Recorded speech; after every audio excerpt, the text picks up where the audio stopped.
רגע. אוקיי, מסריט. בוא תסביר להם מה אתה עושה בדיוק, אלירן, שלא יהיו הבנות. גרין פורסט קוסטה ריקה מתמחה ביוגה לסוסים. זה טרנד חדש כזה, שאנחנו בעצם עושים יוגה לסוסים. אז אתם יכולים להצטרף אלינו לשיעור קטן, אני ובראוני, ברחבה של איזו בחכו. הרמוסה. לס אורקידיאס דחכו.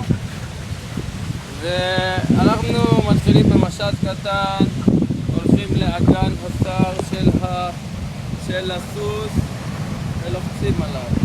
ואנחנו מתקדמים כאילו אנחנו גולשים עליו.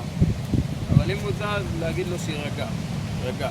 ראוני, אנחנו ביחד, אה? אנחנו משתדלים להיכנס לראש של הסוס. זה הראש שלו. כאילו אנחנו ביחד.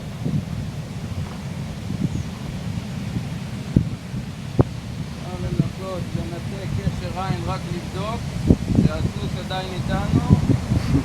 זה מה שאמר אסף, חברנו הטוב, אחוז השישי אנחנו משתמשים בו. שאין לנו אותו, לנו אין אותו, לא? ומתקדמים לכיוון הענף.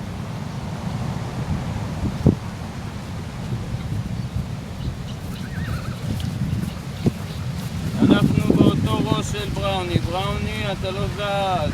בראוני, אתה לא זז. רגע. אוקיי.